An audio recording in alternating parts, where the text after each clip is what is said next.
Hey you guys, so in this video I'm going to cover some things that I wish I would have done differently throughout my natural hair journey. I've been natural, most of you know, I've been natural for 6 years. Actually, my 6-year anniversary is coming up in April. I did the big chop in 2010, okay? So yeah, I'm just going to go over just a few things, what I would have done differently, whether it be mishaps that happened along the way, things that perhaps I could have obtained more length if I would have avoided doing these certain things. So let's go ahead and get started. Y'all like my hair? This is a wash and go using one product, aloe vera gel. You know what, y'all? I thought I didn't like aloe vera gel, but I do like it. Let me know if y'all want me to do a tutorial on this. Aloe vera gel. I used a whole bottle, but that's it. Watch me do the tutorial and it'll come out right. But anyway, all right. So the not number one. This is not in any order. Okay, this is just random. So first up, I wish I would have done more hairstyles when my first year. I didn't really get into styling until 2.5, 3 years, and that's because, like, I think a lot of women, my main focus was on products, one. And what to do with my hair. Not necessarily styling, but how do I care for my hair now that it's natural? Because I don't remember having natural hair. Okay, I went straight to perm when I was 7. So I shaved my head first of all, so I didn't have any hair, but it started to grow, and by 6 to 7 months, I had some inches. Okay, so all I would do was a wash and go, because that's all I thought you could do. But you could do much more with a TWA. You could do perm rods. You could do twist outs. You could do coil outs. Of course, you can do wash and goes. And so I just wish I would have taken the time to have a little bit more fun with my hair my first year and second year, instead of just doing, y'all, I would do a wash and go and put a big ass flower up there. That's my style. Hell, those curls were popping, but that was it. I would put a flower up there. I'm done. So yeah, more styles, more styles. I'm looking at my notes, y'all, if y'all see me looking to the side. What else? Okay, so I am very leery with going to a stylist. I was even that way when I was relaxed. When I was younger, I would go to my aunt who was a hairstylist. My mother would do my hair. My mama would do my hair. So I've always been cautious of letting someone touch my hair, okay? I've only been to 3 hairstylists since I've been natural, all right? So the first person I went to, and this is the one I wish I would have done my homework on. My homegirl was getting her hair flat iron at least, and I think she still does. Her hair blown out and flat iron at least once a month. So I always liked it. We worked together at the time. I always liked her hair was laid, and she has very fine 4A hair. So I was like, who does your hair? And she said, oh, so-and-so at this salon. I'm like, that is pretty. And she said, this is the #1 red flag. And she said, my friend says, and she only charges $20. Me thinking, I was like, word? That's cheap. Not thinking, no, there's something wrong with that, to be able to flat iron hair and do a blowout for only $20. So I was looking at my girlfriend here. I'm like, well, she doesn't have any heat issues or any damage. Let me go ahead and try this woman out. Plus, I needed a trim. So I called her up and I said, hey, I'm so-and-so. I got your information from my friend so-and-so. I wanted to know if you could do my hair. Keep in mind, my hair is not like my friend's hair. I have 4B, 4C, a lot of hair, kinky, and it's dense. Can you do it? She's like, oh, yes. I have experience doing hair. I do so-and-so hair. I'm like, okay, cool. I get down to it. I go in and I don't see anyone with melanin. I mean, now, there's nothing wrong with that, honestly, because there are some women who are not, or I should say stylists, who are not of color, and they know how to do our hair.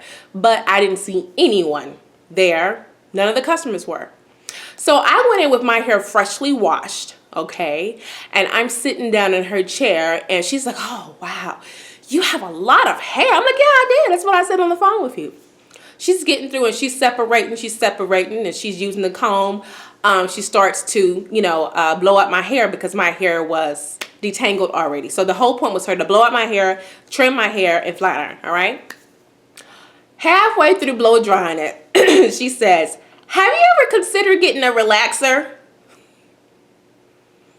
I think I was quiet for like 3 or 4 seconds because I had to formulate my answer to her. There's nothing wrong with going from natural back to relaxer. I'm not saying that. But I felt like she was like, this shit, you need a damn relaxer because this is too much hair. That's how I feel like the way she asked me, y'all. So I said, I'm looking at the time, oh hell, I have 4 minutes. So I said, no, I actually stopped relaxing my hair after 17 years. Mind you, this is the type of situation where I can't see what she's doing, and I don't like that. I could see sideways, but I couldn't see this side. I can only see this side, right? I'm sounding country, y'all. I'm sorry. So she's, you know, she's flat ironing my hair. She trims my hair.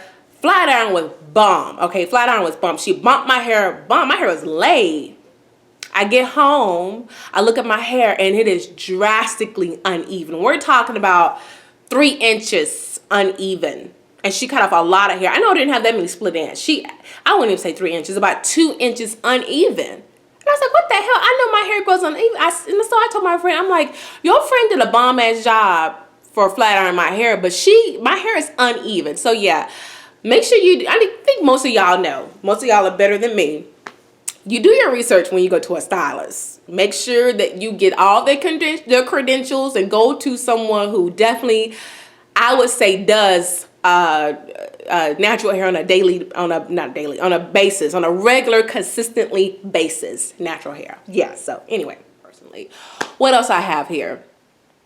I wish I would have documented my regimen a lot better. I really didn't start tracking, I was taking pictures when I had a TWA, but I probably took maybe, I can count them on one hand, maybe 5 pictures of my TWA. I wish I would have been taking pictures every month. I wish I would have been tracking what products I was, you know, using. I wish I would have started my journey on YouTube a lot sooner instead of waiting until, you know, later on.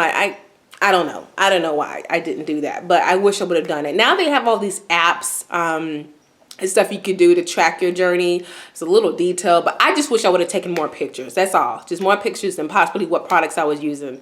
Because sometimes I'll forget that I used a product and I didn't like it and I buy it again, or at least that's my excuse. All right. Okay, so speaking of products, switching products drastically, and I think this is a big problem for a lot of us. I had a habit, because I mean, you just don't know. But now there's so much information out there. Y'all look, the interweb, natural hair, or should you say the natural hair community in general, has really grown with resources and stuff that's available to all of us within the last 5 or 6, hell, within the last year, but definitely within the last 5 or 6 years. You see all of these new kits that are available.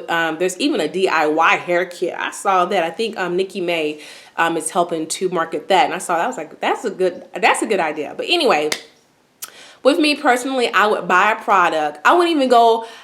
About 1 or 2 years, I wouldn't even go online or look at a YouTube video. I would just go online in a forum. I think it was Long Hair Don't Care or Black Hair Media Forum. And I would just look at what other people were buying, not looking at their hair type or porosity or picture. I would just look at what they're buying. I thought, let me go out and buy that and try it on my hair. And of course, no. So I was doing it for about 1 or 2 years. And then finally I was like, you know, let me go to YouTube and actually look at someone who has my type of texture. And then decide. And let me just clear up one thing. I did not know my texture until 4 years actually. What I was looking for on YouTube was the type of texture, just similar texture, because in all honesty, in my opinion, I know I may get some comments about this. I think that because so many of us have multiple textures, there's no clear cut 4B or no clear cut 4C.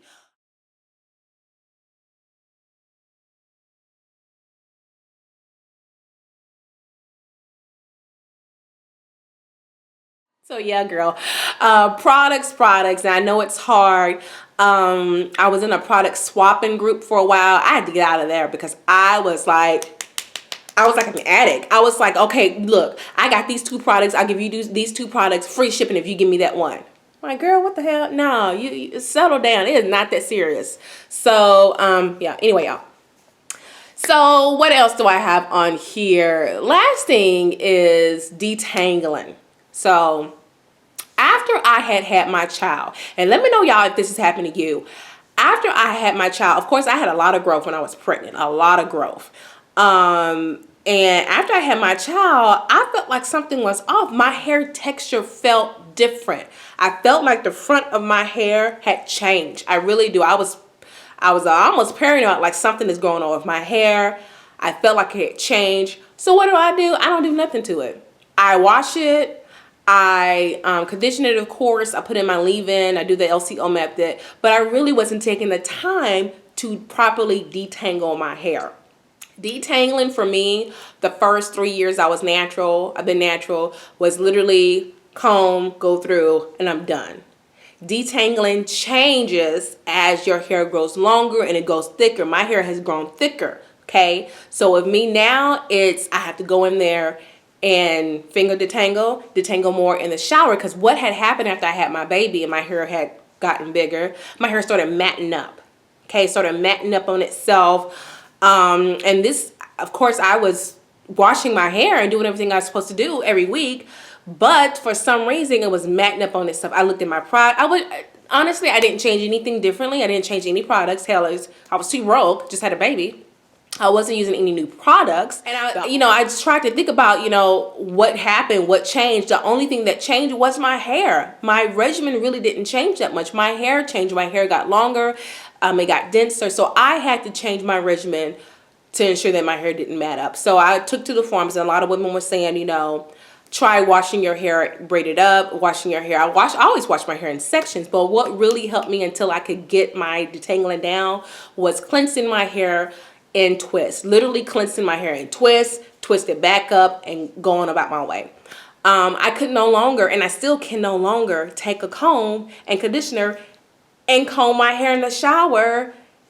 I can't do that in sections. I actually tried to do that 2 weeks ago, and I was in the shower forever. It took forever. Actually, the water started going cold. I was in there so long. I cannot do that, y'all. So what works for me, and I know that a lot of people, this isn't for everyone, but you have to honestly do what works for you. That's another, you have to do what works for you. You're going to get tangled. So that is it, you guys. I'm pretty sure as my journey goes on that there will be some other things I wish I would have done differently. But I think those are about 5 things. Those are the top 5 things for me for now that I wish I would have done differently. Long hair when I do it too. So that is it, you guys. Thank you so much for watching. Let me know, what are some things that you wish you would have done differently throughout your natural hair journey? Let's share information. And maybe once you guys tell me what you would have done different, I will say, oh yeah, I forgot about that. Yeah, I would have done that differently too. So thank you so much for watching, and thank you as always to all my new subscribers. Bye.